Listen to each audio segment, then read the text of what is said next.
2 out of 2 ain't bad after all. The Blue Jays sweep a double header in Baltimore. They go Camden Yard a million times, and Bo Bichette is back. We will discuss that and more on Locked On Blue Jays. It starts right now.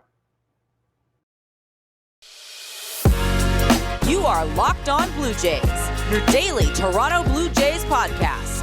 Part of the Locked On Podcast Network, your team every day.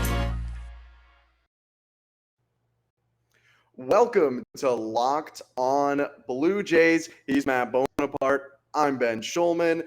Thanks so much for making us your first listen every day as part of the Locked On Podcast Network. You can email us, lockedonbluejaysreal@gmail.com. You can check us out on Apple Podcasts, Spotify, Podbean, YouTube, Odyssey, Stitcher, probably whatever the Overcast.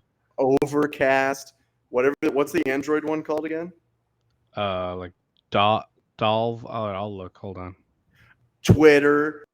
And again, you can also email us, lockedonbluejaysreal@gmail.com. We want to hear from you. We've had some emails coming in the last couple days, and we are excited about that. So, your email has a chance to get on, and regardless of whether it gets on or not, we will get back to you. We've got the name. We've got Podcast Addict, Dalvik Android Audio Library, Stitcher, Overcast, and then other ones that you probably already know. Listen to it, guys. All right, let's talk about the games today, and we're going to do the prospect roundup that for some reason I didn't want to do yesterday. We start with game one of this doubleheader.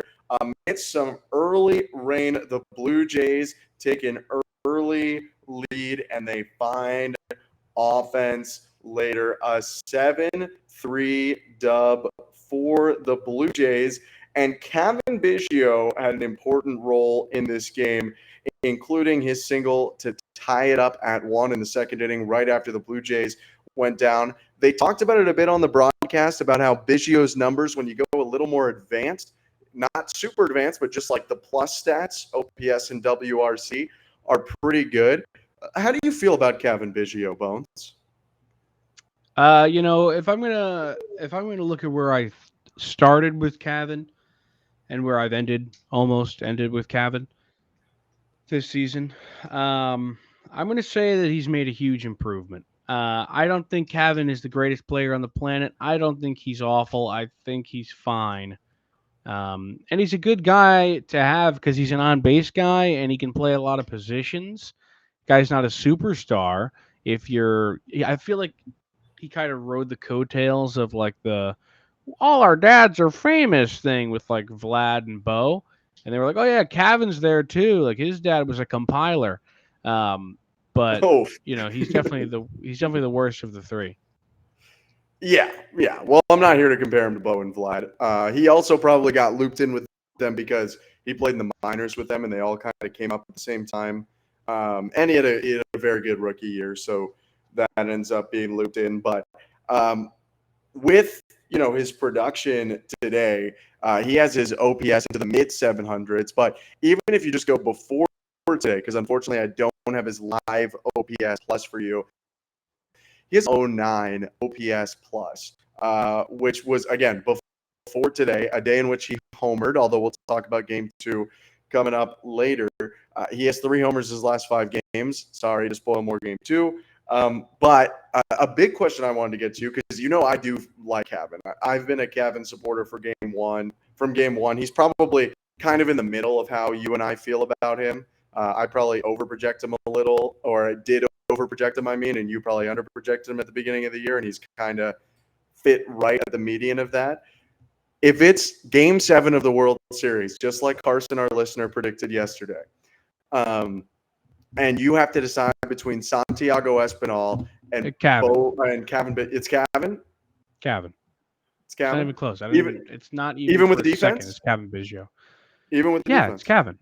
I will take the on-base percentage over. It's fine. I'll take Cavan. I don't dislike Santi, but he's the weakest link on the team right now in terms of position players. It's not even close. Kevin Biggio's better. I'll take him all day. I mean, the defense is nice, but I want that on base percentage. I want those walks from Kevin Biggio, and I don't get it from Santiago Espinal. I agree. I'd probably bring Santi in if you're leading, even like midway through the game because it's the playoffs and defensive Yeah, substitutions can come in like the sixth. But I agree. I take Kevin. Shout out to Santi in this game one playing third base and playing it well anyway. Vlad had 2 hits in this game, which was pretty solid. Bo had 3 hits, but we're going to talk about Bo so much later that like that's not much of a worry. But an interesting thing from game 1-2. So Kevin Gausman, for the first time since leaving the Orioles, returns to Camden Yards, nearly fights Jeff Nelson over a balk call. yeah, that was a wild call. I mean, so my 2 cents on it is I kind of see how it's a balk, but it's either a balk every Balks are single always pitch. like that, though. I feel It's like either a the balk balk, every pitch or none, right? yeah, the balk is such a subjective call. Like it's such old baseball. Like I get it, but like calling it on a guy like when his like hand twitches or something, or like he like is cold, so he starts shivering or something like that. Like I won't have it. Like it's so stupid to me. Like you know, another J, Marco Estrada used to have a move like his wind up was that he would put his left leg down and like pump it twice on the mound, which in the rule book is a balk, but the umps would just know that that's his move and he does it every single time, so they don't call it. Same thing with Gosman there. Like if you're gonna call it every single pitch. It's not one pitch or another. He does the same thing every time. It's ridiculous to me. Ridiculous. Yeah. You said it perfectly. I think like it would be a balk if he didn't do it every time and then did it. But I don't really understand why that pitch in like whatever it was, the second or third inning, why that one was a balk, and Like he must have been thinking about it. Like I'm gonna get this guy at some point. Like next time he does it, I'm gonna call it. to your point, Gosman said he got so angry because he felt it was premeditated. He felt that He that must have balk was been. going to get called no matter what. So, I mean, good move on Bo to actually like push Gosman away because Gosman got heated. But, Gosman is a wrinkle in what could be a Blue Jays Orioles kind of rivalry. I never really bought into it being much of a rivalry in 15-16, but Gibby was tweeting about it, so I guess the team did. Um, how do you feel about a potential Blue Jays Orioles rivalry? Do you like it? AL East is interesting like that, where like obviously the Yankees Red Sox is the biggest rivalry in the division, but you know teams like that can jaw at each other. Like I don't think obviously like Jays Red Sox or Jays Rays hasn't really been that Jays Yankees, but the Orioles have had their number, and Toronto's like probably the better team, but like when you have the little brother like knocking at the door like that and like you can't get by him kind of thing, like that's when it kind of stirs up. Yankees Rays has been like that for a couple of years now. Josh Donaldson almost fought like the Rays entire pitching staff the other day. For Um, throwing breaking balls. it was a fastball, but whatever. Um, but I'd be here for it. I mean I always love a good rivalry, so cool with me.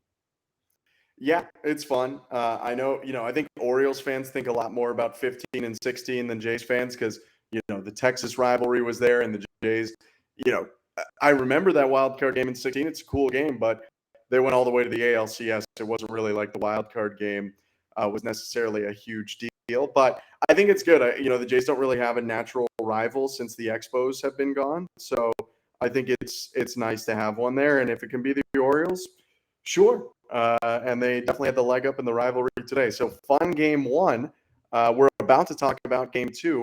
But before we do that, I want to help you acquire some mass. Have you tried a Built Bar Puff yet? Because if you haven't, you're depriving yourself of one of life's greatest joys. And guess what? There's a new flavor. Ready, delicious, indulgent cookie dough covered in chocolate. That's right. Built has done it again. Let me introduce you to your new favorite cookie dough chunk puffs that have a light and chewy texture, real cookie dough chunks, and of course, they're covered in 100% real chocolate. All of the joys of eating cookie dough without the hassle of making it. Plus, it's healthy for you. Cookie dough chunk puffs are only 160 calories, and they have a whopping 15 grams of protein in them. Run to built.com and snag a box for you and the family. It will be the perfect treat. Or you can find a really good hiding place and just hoard them for yourself. What's great about Built is that all their bars are made with collagen protein, which your body absorbs more efficiently and provides tons of health benefits. Eat something that tastes good and is good for you. You're going to love the new cookie dough chunk puff.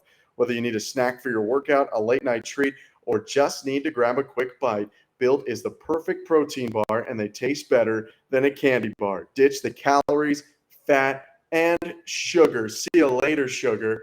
Grab yourself a Built bar and go to Built.com. Use promo code LOCK15 for 15% off your order. That's promo code LOCKED15. Woo! We back. Hooty hoo.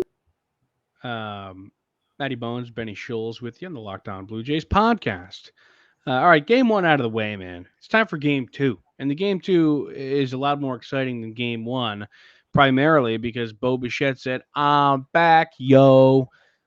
He's just cranking homers, making great plays on defense. Bo, his hair was flowing in the wind. He was pimping homers. Like, it was the Bo that we've all, come to know and love. And he'd shown up again after pretty much not being here all season long. I mean, 3 homers from Bo, like, that was your hype train, no?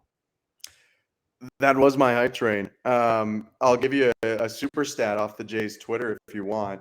Let me go ahead, man. quickly research it. But it has to do, I will preface it by saying, while it sounds kind of random, baseball used to have doubleheaders all the time. So I do think this is somewhat significant because doubleheaders used to be built into the schedule. Bo is the first shortstop in American League history with 6 hits and 3 home runs in a single day. Again, there haven't been built-in doubleheaders for like 30 years, but there used to be doubleheaders all That's the time cool. for the first 75 years of the American League. So that's cool. Still cool. Also, his OPS now being 766, like, that puts me in a way better spot in terms of how I feel about his season. Like, if he finishes with an OPS around there, like, I'm like, okay, not a terrible year. Like, last year, like, he'd still be trending downward. Like, first year, 46 games only, 930 OPS, and he only played 30, 840 OPS. Last year, played his first full season, 830, 828. And then this year, 766, I'd be like, fine. And then bounce back next year and have like a 1.2. But he's like, that's cool with me. Like, imagine he goes like nuclear for the entire month of September and he just finishes with like 32 homers or something. That'd be crazy. That'd be awesome.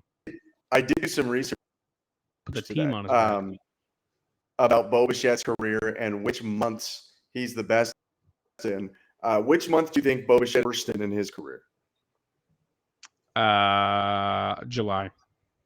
Nope. July's got an 818 career OPS. It's April, March. Okay. It's the beginning of the year. Oh, that's what I was going to say next. Brutal. Career 689 OPS in April, March, although then again, he hasn't played that many April, Marches with COVID and the lockout this year and being called up late his rookie year. What do you think his best month is OPS-wise? Well, I bet you it's got to be either June or August. Could be May. I'm going to go August. You didn't mention it at all. It's September, October. I forgot about that one. Is the best month that he's had every year in his career, not including today.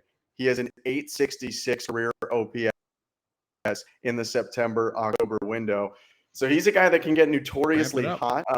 I love him, like, kind of reintroducing himself. He's such a talented player. And so many people apologize to him online today. And I want to say, this is a podcast that admits when they're wrong. You and I think, because we admit when we're wrong, can also pat ourselves on the back. We were telling you guys to chill out. Like, Bo is going to be there. He's 24. That guy works hard. He's uber talented. He's a hard worker. Yeah. And I was glad to see him show it off today. He and Vladdy combined for a great defensive play, too, where Vladdy made a pick, full splits, flexible, big. Love Vladdy.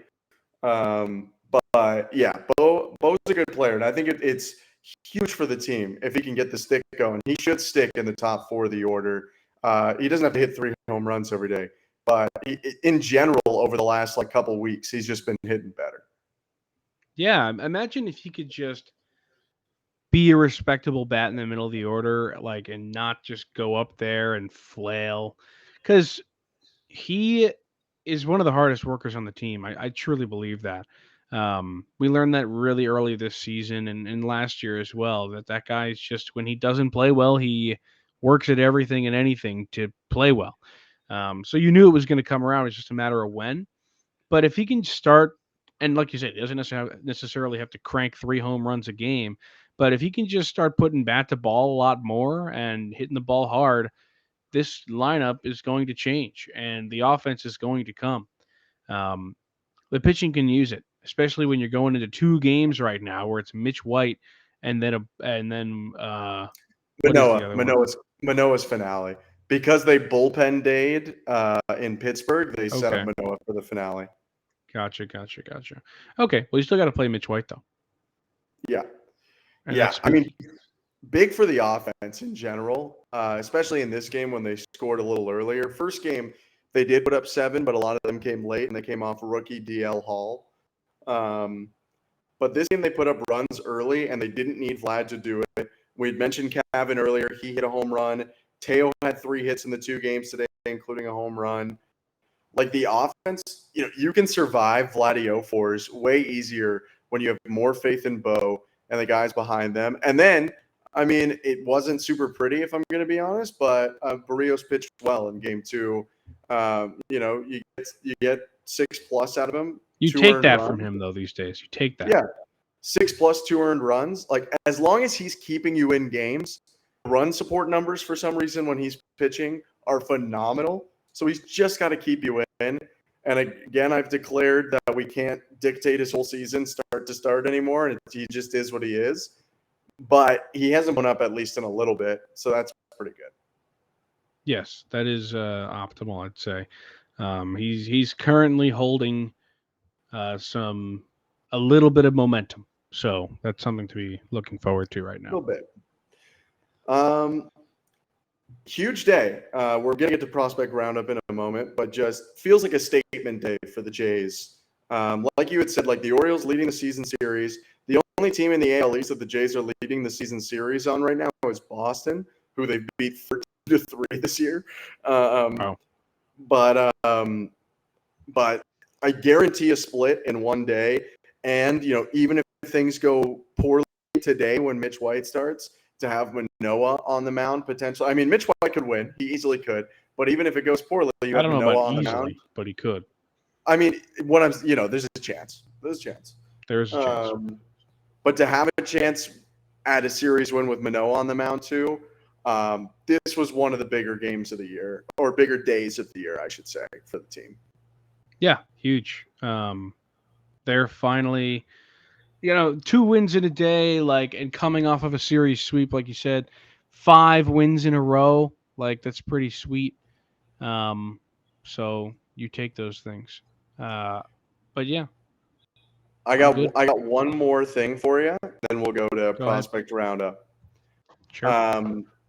What do you think the Blue Jays' record is in their last 19 games? Oh, that's tough. I'm trying to remember, what was the series that came before the Cubs? Angels. That one was bad. I'm gonna say, and they won 2 in the Cubs, so I know that is at least 7. I'm gonna say they're 9. Wait, how many games? 19. Okay, I'm gonna say they're 10-9. They're 14-5. What? Really? Swept the Red Sox, 3 out of 4 from the Yanks. The Angels series weighs them down. I 2 forget out that of 3 Yankee from the series Cubs. for some reason. Swept the Pirates, and now just won 2 from Baltimore. That's crazy. They are quietly playing some of the best baseball in the American League right now, and it's exciting. A team can be average for a while and then hit their stride late in the year, kind of like the Braves last year, and that's all that matters. So it's we're only 5 days into September 6th when you're listening to this, but it's cool that they might be coming around, and that's a lot of fun. Very cool. Yeah. Audio listeners, ads. Let's keep rolling. Prospect roundup. We delayed it a little, but we promised you it would come. And Bones, for the final time, we highlight some prospects. We have to highlight one that's at least not on the top 30 for the Blue Jays. I will give you the floor. Who is your first prospect roundup? My first, I will start with this. I've got two guys that I've talked about before, that we've talked about before, and I've got one guy I hadn't heard of until yesterday. I'm going to start with that guy, Trenton Wallace. This guy is 23 years old, 11th round of the draft last year from the University of Iowa. He's a pitcher, left fielder, and right fielder. Little Otani on our hands here. This guy, who actually doesn't really hit that often, he's just a pitcher these days. He just got the bump. Not just, it was a couple months ago, but semi-recently got the bump from low A to high A. And now in Vancouver, he struggled for a little while. My guy Trenton, up until from July 15th to August 13th, he was really struggling. In that time, he had let up 12 earned runs in 5 games, 17 and 2/3 innings, had a 6.11 ERA. He was not playing very well. The crazy part was that he actually wasn't giving up a bunch of hits. His opposing average in that time was 150, but guys were just cranking homers off of him. So now I'm going to talk about what he's done recently. This man has just been on fire recently. His second to last start, 11 Ks in 5 and 2/3 innings. The time before that, 7 Ks in 6 innings. His most recent start, a win, first win in high A, 5 strikeouts in 5 innings. He's been a dog, and you got to give that to him. I'm proud of him. That's sick. And maybe we should convince him to start hitting it. Two-way is the new way. Facts. So I'm down. Also, legendary Blue Jays pitcher Dave Steep had a small two-way stint in the Blue Jays system, so you never know. Cool. Go to Double-A for my first pick. This is a guy I have talked about before, although I have one that I don't believe I've talked about before. This is a 28th rounder in 2017 out of Eastern New Jersey, or Eastern High School in Voorhees, New Jersey. And you're thinking, like, 28th rounder. Why would you talk about this guy? Well, I think with our talk about Cavan and Santi, second basemen are pretty relevant right now for the Blue Jays, maybe in terms of acquisition, maybe in terms of promotion going forward. And Davis Schneider is a guy who could maybe fill that hole. He's a short king at 5'10", 190. But the 23-year-old has been really, really good. And one thing that I like about him is he was promoted mid-year from high A to double A. First month with New Hampshire was bad. Hit just over 200, wasn't good. His month of August was phenomenal. Talk about a 338 batting average, a 408 on base percentage, a 941 slugging percentage, and now his total double A stats have him at an 865 OPS, which is the best he's hit at any level at any time in his career, with the exclusion of a short rookie ball stint. So he's getting better even as the difficulty increases, which I'm kind of into. I don't know why that would happen, but it's cool. And I'm wondering if a year or two down the road, he could be pushing for second, because the way he's hit for a half season in double A this year, he should be in triple next year. Yeah, that's kind of crazy. Good for him, though.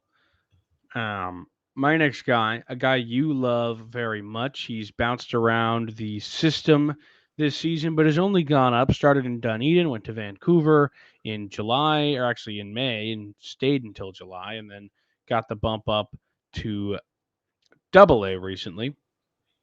And he's been great in Double A. I'm talking about a guy named Ricky Tiedemann. He is, I think, injured right now. It doesn't say what IL he's on, but he is on the IL. But before he hit it, I'm talking about before he hit that IL, he was pretty darn good. Aside from one start against the Erie Seawolves, the guy had not allowed a single earned run. In his last 2 starts, absolute dog, just throwing shutty innings left and right. 9 of them, in fact, over 3 games. So just to check in on the tall left-hander. Just want to make sure he's doing well. He is injured, so we hope for a speedy recovery. But Ricky Tiedemann is that dude. Yeah, I mean, there's no prospect that's probably been more exciting this year than Ricky Tiedemann. To say, I mean, they take him in the 3rd round after 1 year at a JUCO. He's like pushing 20 and pushing the majors next year. That's pretty nuts. And if you talk about after next season, Ryu's not on the books. The year after that, Kikuchi's not on the books. Ricky could be filling in one of those spots in the starting rotation. So that's a lot. I'm going to go to another AA pitcher. My guy, 2019 pick by the Brewers, but traded Blue Jays, I believe, as part of the Trevor Richards trade. I should have checked on that. It's Paxton Schultz, righty, who decides to list that he bats left.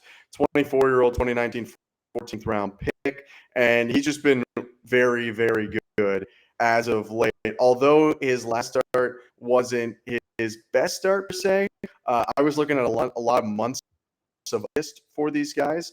In August, he bounces back and forth between reliever and starter. It doesn't really matter in the minors as long as you go your 4 innings or so, or 3 innings out of the pen. It's kind of the same.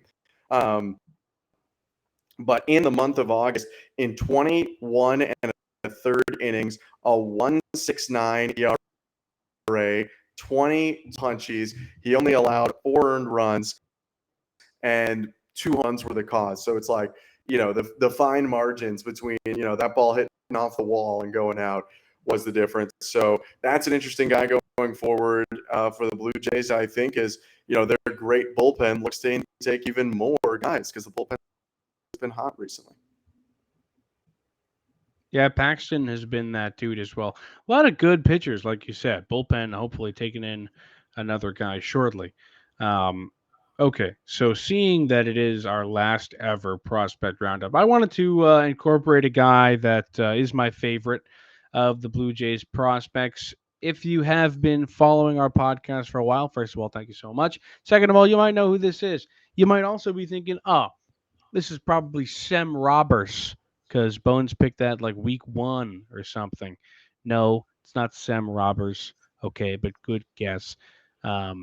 This is, of course, my guy, Damiano Palmigiani.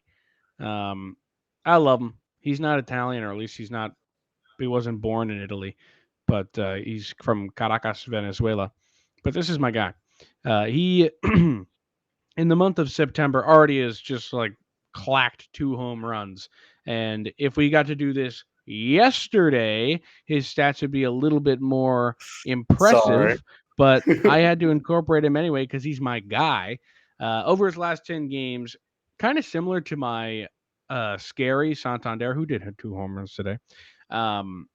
His average isn't very high in those 10 games, and neither is his on-base percentage, a 238 average, 289 on base, but has an 873 OPS thanks to his 548 slugging, in which he incorporated 4 homers, 15 RBI, 10 hits in 10 games, also 9 runs. So the dude is a scoring machine. He also had a game where he had a homer and 5 RBI. So that's my guy, Damiano. Yeah, Damiano's the man. He was one of my favorite guys, and as you started, I thought you were going Dahian Santos, who's also one of my favorite guys, and an awesome start to the year. But Damiano's the man. I'll do my last one in audible, admittedly, from today to yesterday, but I think notable. Kind of crazy still the discussion of prospect roundup, but Nate Pearson yesterday made a rehab after. I'm doing Nate Pearson. It's wild because if he's healthy, he is still one of the top prospects that they have. He's like 50. How old is he? He's not old. He's like 25. Yeah, that's not that old.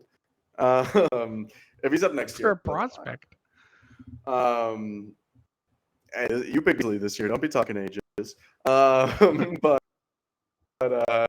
Nate Pearson made a rehab appearance. He got through an inning on only 10 pitches and technically didn't touch 99. He touched like 98.8. But you know what I mean. And his next stop is Buffalo. So, look, I'm really not expecting him to do anything with the team this year. But it would be nice if he finished the season healthy. And I still have faith that he can be a part of at least the Blue Jays bullpen going forward. So that's something to look out for. Nate Pearson appearance be coming up in Buffalo, I would assume a couple days from now. But that's going to wrap up our final prospect roundup. I enjoyed following the prospect zones. As did I. I had a very good time. I'm glad we made that our usual Friday staple, even though you got this one on Tuesday. I enjoyed Prospect Roundup very much. Yeah. And yeah, minor league season wrapping up. So that will do it for our prospect roundups. I mean, if someone makes noise in the playoff, I'll probably mention it. But other than that, we are done with the prospects. We are done with your Tuesday episode. Thanks so much for listening to us and making us your first listen every day. Now go make your second listen the ultimate pro football preview 2022, an 8-episode extravaganza to get you ready for the NFL season. The local team experts of the Locked On Podcast Network, plus a betting angle from Lee Sterling of Locked On Bets, all combining into one ultimate NFL preview. Search for Ultimate Football or Ultimate Pro Football Preview 2022 on your Odyssey app, YouTube, or wherever you get your podcast. Bones, how many games are the Packers going to win this year? I'm going to say 13, 14. 14. Comment 14 in the chat if you've made it this far. We appreciate you, and we'll talk to you tomorrow.